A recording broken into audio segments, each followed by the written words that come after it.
Okay. Again, my name is Mike Tellerino. I'm with K9 for Veterans. We are located at 5430 West Roosevelt Road in Chicago.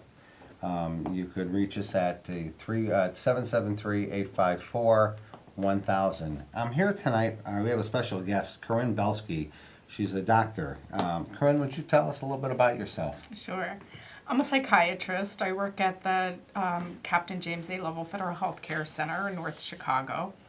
And I'm not here to represent them, just really to educate about PTSD today. Because I work in a veteran setting, I see a lot of post-traumatic stress disorder. The facility I work at also sees active duty military, which is unusual for a VA, so I see a lot of PTSD at different stages. And as well as the main facility I work at, the clinic in Evanston, Illinois. Okay. Can you tell us what, for the audience that doesn't know, what is PTSD? What exactly, how would you define that? So PTSD is really a cluster of symptoms that we may see in people who are exposed to trauma. Mm-hmm. We hear about it a lot more recently, but it doesn't mean it's a new condition. The symptoms are a result of trauma in a person's life. And trauma's been around since the beginning of time, and so has PTSD. It's been called different things at different times. There's a lot more recognition and acknowledgement of it in more recent years. That's where we got the PTSD name. Right. Before it was shell shock, all different names. Yeah, battle fatigue. During the right. Civil War, it was called the Costa syndrome after the physician who recognized some of the symptoms. And most people who are exposed to a trauma do not develop PTSD. That's the good news. But what it consists of is exposure to a trauma, and that has to be actual or threatened, either death, serious injury, or sexual assault. And the person has to have either experienced it, witnessed it happening to someone else, learned of it happening to a very close family member or friend, or it can happen outside of those criteria if it's very recurrent. So say you're in an occupation, maybe a police detective who's constantly going on scenes, very violent scenes. There's a cumulative effect to that at times. So it takes on many forms then? Yes.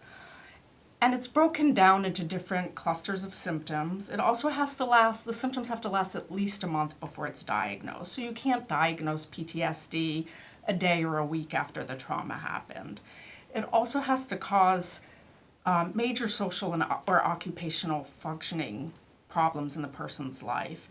Maybe they can't hold their job down anymore, their marriage is falling apart, they don't want to socialize anymore. And the symptoms are broken down into these 4 clusters. And the 4 clusters are intrusive symptoms, avoidance symptoms, a change in the way, like a negative change in the way a person thinks or feels, and hyperarousal symptoms. And I can briefly give an idea of what some of those symptoms would be. Please, that would be interesting. And a patient does have to have symptoms from each one of these 4 categories. In the first 2 categories, they need 1 symptom each. In the latter 2, they need 2 symptoms each. So we'll start with the intrusive symptoms. And these would consist of intrusive unwanted memories of the event, nightmares, flashbacks. Flashbacks are really dissociative experiences. They're not very common, but they're impressive when they happen. Other intrusive symptoms could be reactivity to psychological reminders or reactivity in a psychological way to triggers or reactivity in a physical way to triggers. And then the second category of symptoms, which are the avoidance symptoms, that would be either avoiding internal reminders like thoughts and feelings or avoiding external reminders like situations, people. And then we get to the third cluster of symptoms. Those are the negative changes in mood or cognition, meaning thought processes. Cognitive, right. Right. And these could consist of things like amnesia for the event, Other symptoms could be loss of interest, a persistent negative emotional state, like feeling guilty all the time, feeling ashamed all the time, feeling angry all the time. Right. Other symptoms could be detachment, blaming oneself, or not being able to experience positive emotions anymore. And then we get to the last cluster of symptoms, which are the hyperarousal symptoms. And these consist of things like hypervigilance, increased startle response. For instance, if a car backfires or a firework goes off, the person Right. might be very jumpy to it. Irritability, recklessness, poor concentration, and poor sleep. Why, explain to us why some people can go through a horrific experience and wind up with PTSD, and some people just seem to deal with it. We'll never totally have an answer to that, but some of the things that we do know make a difference are whether they had emotional support at the time. It's very important for people to be able to talk and vent about what they went through early on. In fact, it's one of the reasons why military units nowadays try to keep people together as a unit and not separate them and move them from unit to unit anymore, because that cohesion is so important That for bonding. dealing. Yeah. Right. Another important issue would be whether they had past traumas or not. You would think if somebody had previous traumas, they'd almost build up a thick skin and be able to deal Sure. better with traumas in the future, but it tends to be just the opposite.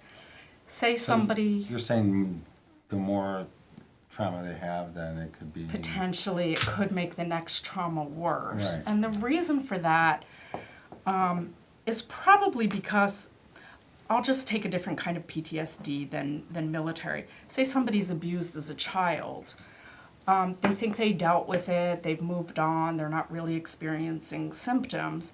And then as an adult, maybe they experience military sexual trauma.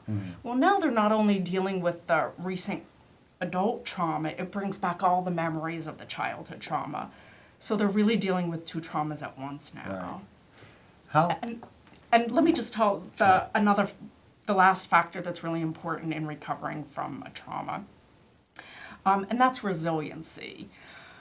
Resiliency is one of the accepted views of what resiliency, first of all, resiliency is being able to recover from something and bounce back. So one of the views, and actually this is from a recent book on the market called Plan B by Sheryl Sandberg and Adam Grant,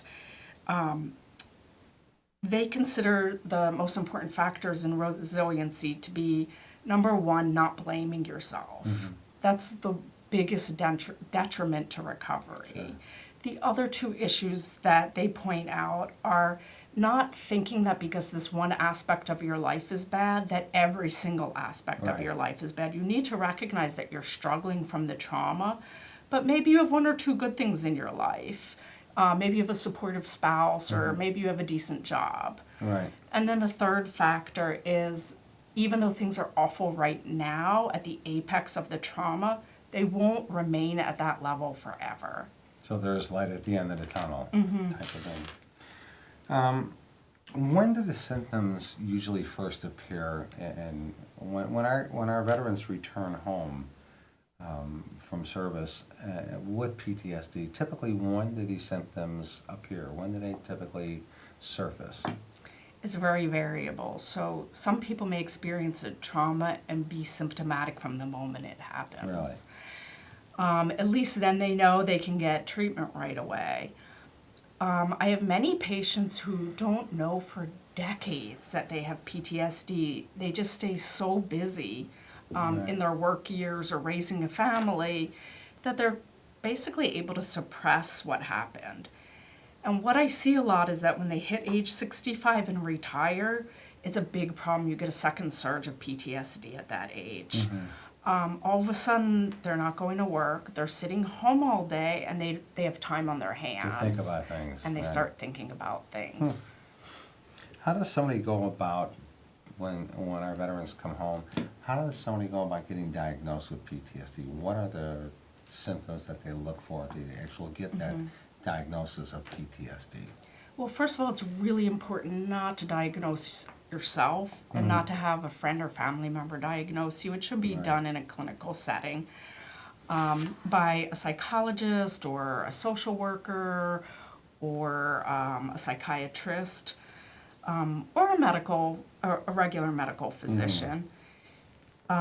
Because there are other things that can confuse the picture.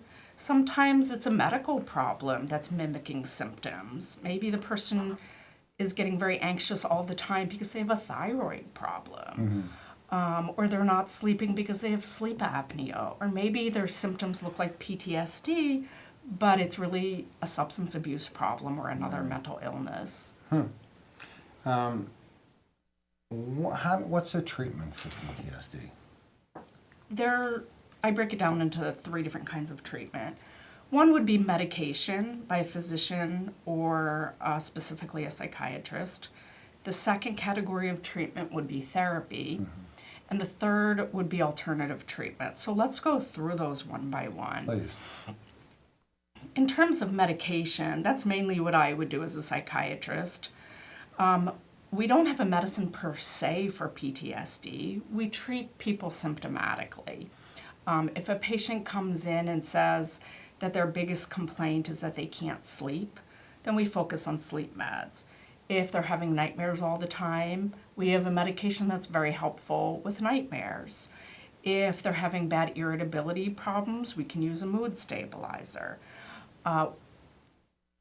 Some of the really good medications are what we call the SSRIs. They work in a chemical called serotonin in the brain that helps with depression and anxiety. And they're safe medicines for the most part. They're not addictive. And they don't have a lot of side effects.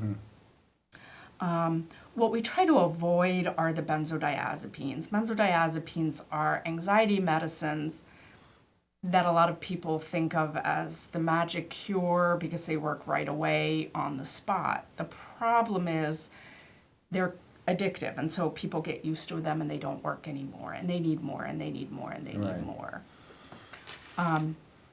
So again, it's very symptomatic what medication we decide to use for a person, but we usually start with one of those medicines for depression and anxiety that prevent the anxiety. Let me talk a little bit about the other 2 treatment mechanisms, unless you wanted to comment on the medications. No, please. Okay. As a psychiatrist who uses medications to treat people, I have a very high opinion of the psychiatric medications. They're very beneficial. And I think that for almost all psychiatric disorders. In PTSD, the results are not as good. It is very important. I think because they treat symptoms well, and certain disorders that psychiatrists treat, it really is a chemical imbalance. Bipolar disorder, schizophrenia, there are medications that work wonders because they adjust the chemical level. In PTSD, it's not so much about chemical levels and neurotransmitters, although they are affected, but you really need to get to the root of the problem, or the symptoms just don't go away. So I do usually refer my patients to a therapist, either a social worker or a psychologist, so that they can get therapy as well. And really, for my PTSD patients, if they were only willing to pick one treatment modality, I would say go with therapy rather than medications. How long does therapy last? Therapy can last a very varied amount of time. It can be a month, it could be a lifetime in a really severe case. I'd say the average is maybe 6 months, but the therapeutic modality may change. So they may start off in individual therapy. A lot of patients feel they're not ready to go into a group setting. They may have a lot of anxiety in a crowd. But once they've worked a little while, maybe a couple of months with an individual therapist, it is a good idea in PTSD to go into a group setting for therapy. To be in a group of other people who have experienced something similar, it's very helpful. In some regard, it normalizes the symptoms and can take away shame related to events that may have happened. So that's really helpful. Besides individual therapy and group therapy, which is usually done on an outpatient basis, for serious PTSD that doesn't seem to be getting better, sometimes it's a good idea to do a month-long or 6-week inpatient PTSD program where you live and eat and have therapy groups every day for that amount of time. It seems to be very beneficial for the patients. A lot of times they come kicking and screaming to it. They don't want to be away from their jobs or their families, or they don't have time. But I've never seen anybody regret doing an inpatient How lasting program. is that? The benefits of Yes. the inpatient or any therapy? The inpatient, where they stay there. It depends on the person. So I don't think I have a good answer for that. Okay. There are patients who do it multiple times throughout their life. They may get a lot of benefit, but then they realize 5 years later it might be helpful to do it again. But it's better than the outpatient treatment. I can't say that because it depends so much on the patient. I generally think of it as the next step after group treatment. Not everybody's going to need an inpatient program because it is time consuming and does take people away from parts of their life. I'm sorry, go ahead. Sorry, No, I keep go doing ahead. that to you. No, go ahead. I just want to go over the third treatment Please. modality, which are the alternative treatments. There are several. I'm sure I'm not even thinking of all of them. My personal favorite one happens to be therapy dogs. I love having dogs in the office, and that's a perk of having a patient with a therapy dog. But what I see in terms of benefits for the patient are several. The one I probably hear the most is that patients can now get out of the house. A lot of patients with PTSD want to avoid everything. And they just stay home and sometimes do nothing with their lives, and you just see their life wasting away.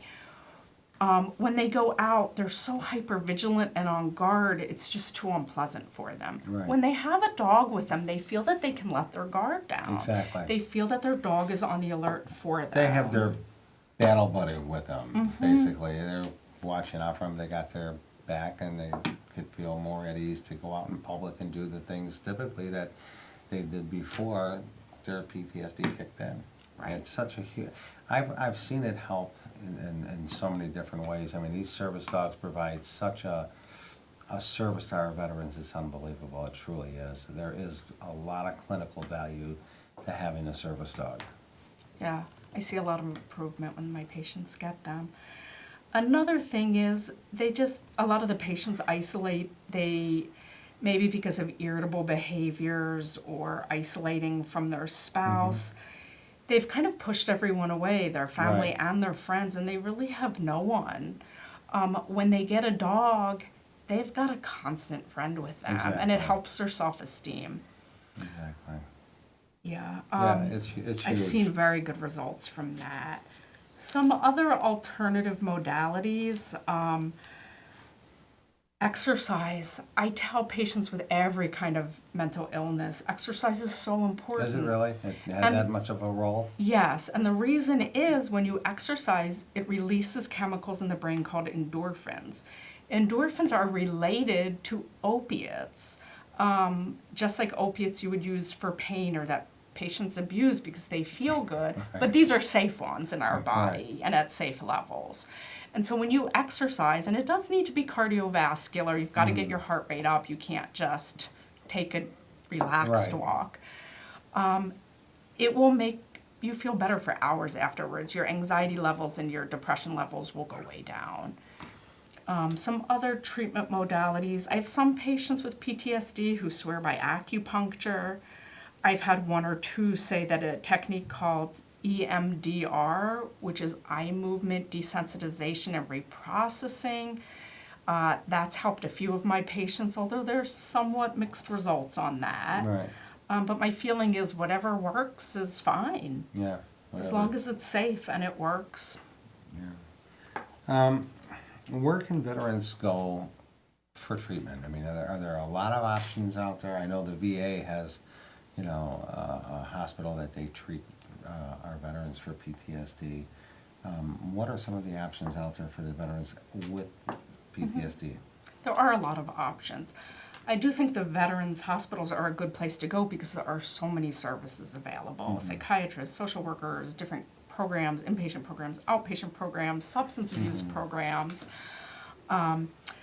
Also vet centers. Vet centers don't provide medication, but they provide very good therapy.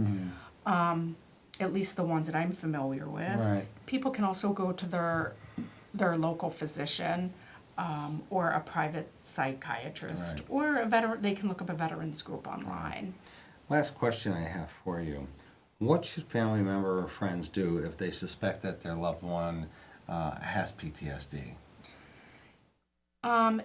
They should urge them to get treatment, and hopefully the patient is willing to get it. But we do see with all psychiatric conditions, sometimes patients are very wary of getting treatment. They think they're going to be labeled. They think it's going to follow them around. So if they're not willing to get treatment, one thing that can be done is doing an intervention by family or friends where everybody gets together and confronts the patient, or they all do it individually. It Right. doesn't have to be everybody at once overwhelming them. And when the patient hears it from multiple sources, they're more likely to listen. Right. There's also, and I just learned of this recently, there is a national phone number called Coaching into Care through the VA that can guide family members and friends as to how to get the patient help. And that phone number for Coaching into Care is 888-823-7458. It's an important number. So again, that's 888-823-7458. You really gave us some useful information, and I want to thank you for coming out and Thank you for having explaining. Oh, it's our pleasure.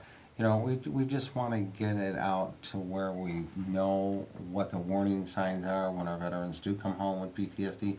What should the family look for? And what are the symptoms that they're displaying that, you know, how do we get them the help that they need? And I think that's the key in what we're doing here tonight.